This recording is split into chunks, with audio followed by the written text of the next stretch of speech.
Hello दोस्त, स्वागत है मेरा यूट्यूब चैनल में। तो आज हम लोग ट्रिग्नोमेट्रिक का जो कॉन्सेप्ट है उसको क्लियर करने वाले हैं, क्योंकि इसमें बहुत स्टूडेंट को डाउट रहता है, तो इसको क्लियर करने वाले हैं। ठीक। और ट्रिग्नोमेट्रिक के रेशियो का जो टेबल है वो भी हम लोग देखने वाले हैं। आप लोग वीडियो में अंत तक बने रहिएगा, वीडियो को पूरा देखिएगा। अच्छा लगेगा तो वीडियो को लाइक कीजिएगा, शेयर कीजिएगा और चैनल को सब्सक्राइब कीजिएगा। तो हम लोग को पता है कि ट्रिग्नोमेट्रिक रेशियो जो होता है वो कितना होता है, 6 ट्रिग्नोमेट्रिक रेशियो होता है ना। क्या क्या होता है, एक साइन होता है, कॉस होता है और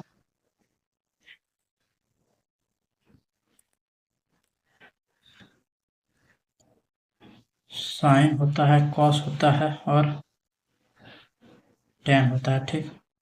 अब देखिए यहाँ पे थीटा लगा देंगे तो साइन थीटा बनेगा, कॉस में थीटा लगाएंगे कॉस थीटा बनेगा, टेन में थीटा लगाएंगे टेन थीटा बनेगा।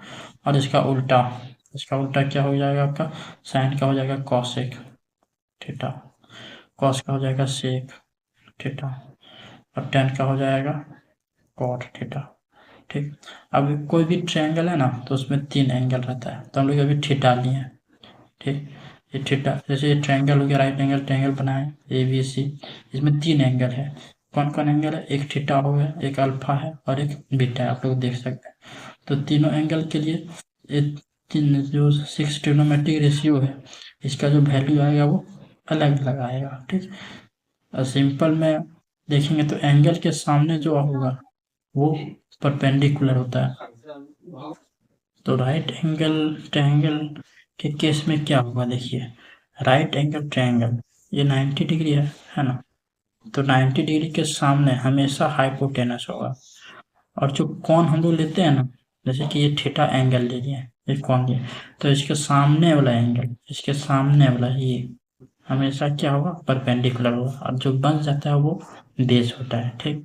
तो यहाँ से जब हम लोग रेशियो लेंगे, साइन थीटा का वैल्यू लेंगे तो क्या आएगा, साइन थीटा क्या होता है, परपेंडिकुलर बटे हाइपोटेनस, यानी कि आपका लंब बटे कर्ण होता है।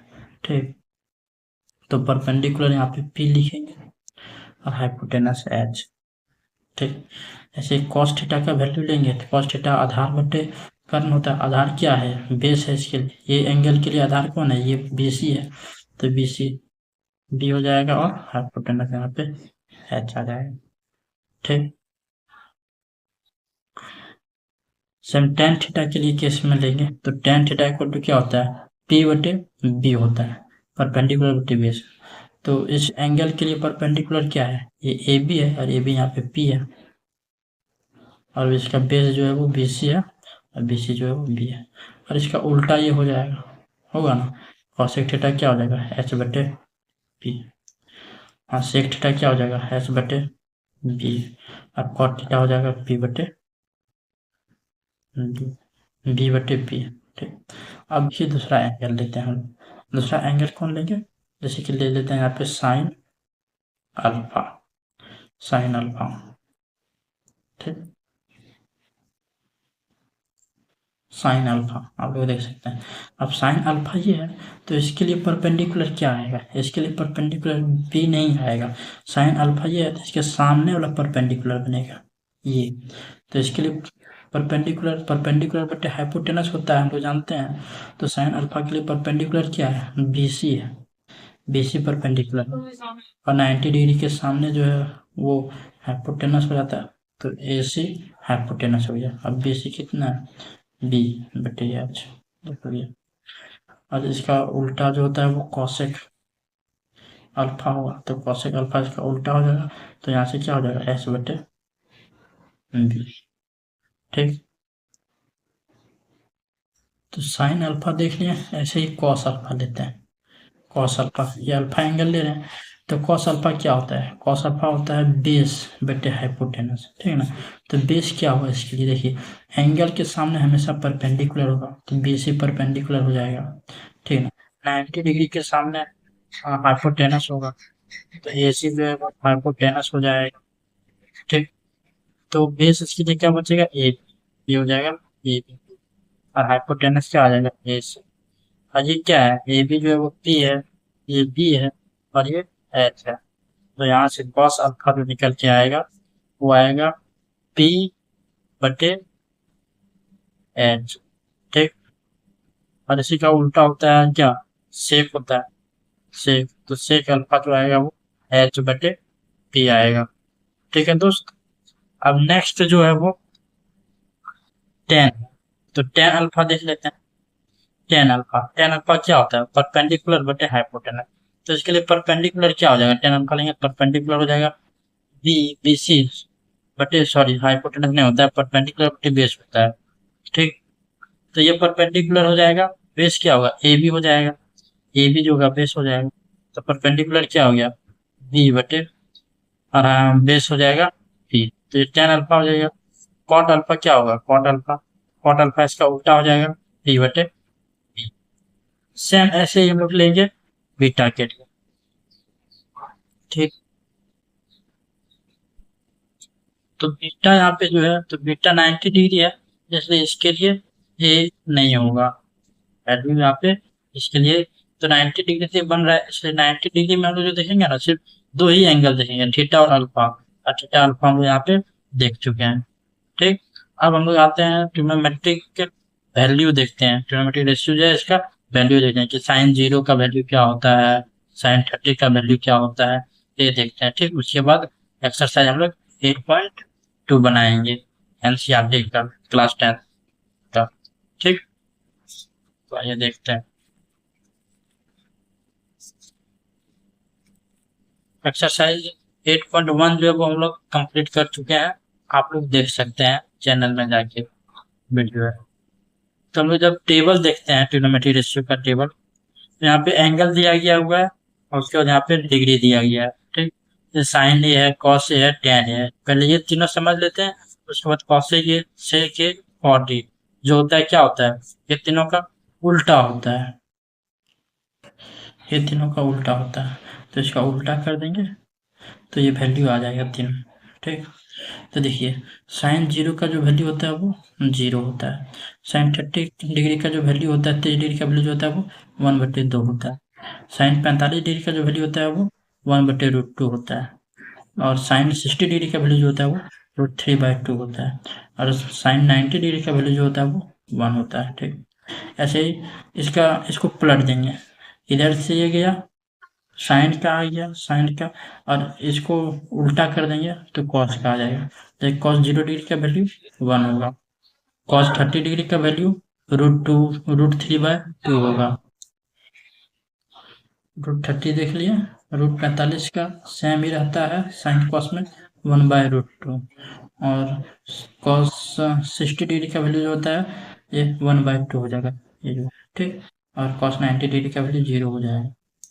वहीं पे टेन जीरो का जीरो रहेगा, टेन 30 का, ये दोनों को डिवाइड कर, साइन बटे कॉस क्या होता है, टेन होता है ना।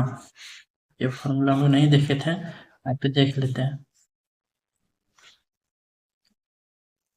साइन थीटा बटे कॉस थीटा इक्वल टू ये बन जाता है टेन थीटा, और इसका उल्टा कर देंगे कॉस थीटा बटे साइन थीटा, तो ये बन जाता है कॉस थीटा। ठीक। तो टेन का वैल्यू निकालने के लिए डिवाइड करेंगे, दोनों को डिवाइड करेंगे तो आ जाएगा टेन। जैसे देखिए ये डिवाइड करेंगे, साइन बटे कॉस कर देंगे तो 0/1 0 हो जाएगा, 1/2 और √3/2 डिवाइड करेंगे तो 2 कैंसिल हो जाएगा, 1/√3 बचेगा।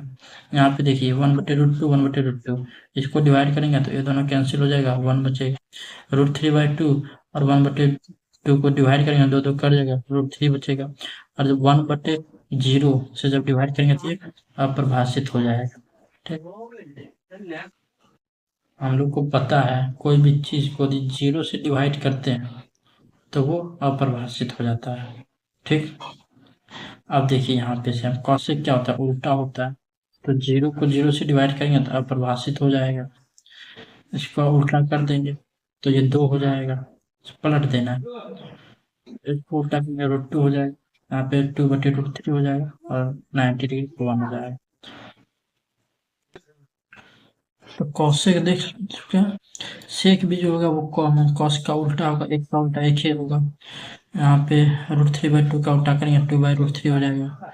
इसका उल्टा करेंगे 1/√2 का उल्टा करेंगे √2 हो जाएगा। 1/2 का उल्टा करेंगे 2 हो जाएगा। और 0 का उल्टा करेंगे तो 1/0 होगा, नीचे 0 आएगा तो वो अपरिभाषित हो जाएगा। ठीक, जैसे कौशिक में साइन 0 का उल्टा किया 1/0 हुआ तो वो अपरिभाषित होगा। कॉट ए का देखो यहाँ tan A 0 है तो इसका क्या हो जाएगा, 1/0 करेंगे तो 0 से तो डिवाइड करेंगे तो होगा ना, वो अपरिभाषित हो जाएगा। फिर 1/√3 है तो ये √3 हो जाएगा। 1 का उल्टा 1 ही रहेगा, 3 का उल्टा 1/√3 हो जाएगा। और अपरिभाषित का उल्टा करेंगे, जैसे 0 का उल्टा करते हैं 1/0 होता है, होता है ना, आप तो समझिए। देखिए ये 0 है, इसका उल्टा करेंगे तो 1/0 हो जाएगा। ये 0 है, इसका उल्टा किया 1/0 हो गया, तो ये क्या हो गया, ये हो गया अपरिभाषित हो गया। ठीक, जिसको हम लोग क्या बोलते हैं, इन्फिनिटी बोलते हैं, वैसे इन्फिनिटी लिख के दिखाते हैं। ठीक, ये जो हो गया वो इन्फिनिटी हो गया। तो यदि इन्फिनिटी जो है इसका उल्टा करेंगे तो क्या आ जाएगा, ये 0 आ जाएगा। ठीक, इन्फिनिटी का उल्टा करेंगे तो 0 आ जाएगा, ये आप लोग देख सकते हैं। और बाकी ये टेबल को तो आप लोग को दिमाग में रखना ही होगा, जैसे रखें तभी क्वेश्चन बनने वाला है, नहीं तो नहीं बनने वाला है। इसमें कन्फ्यूजन जो होता है वो साइन 0 डिग्री और साइन 0 डिग्री और कॉस 90 डिग्री में कन्फ्यूजन होता है। तो आपको याद रखिएगा कि साइन 0 का वैल्यू 0 होगा। कैसे याद रखना है, जैसे कि मान लीजिए आप लोग का स्कूल में एग्जाम होगा और एग्जाम में आप लोग ले आए कितना, 0 नंबर ले आए।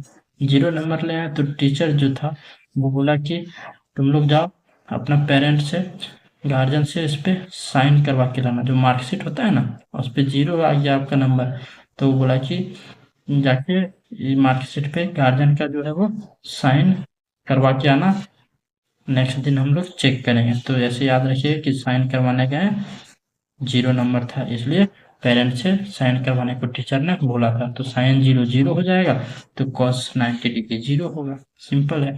ठीक, धन्यवाद। वीडियो अच्छा लगा तो वीडियो को लाइक कीजिएगा, चैनल को सब्सक्राइब कीजिएगा।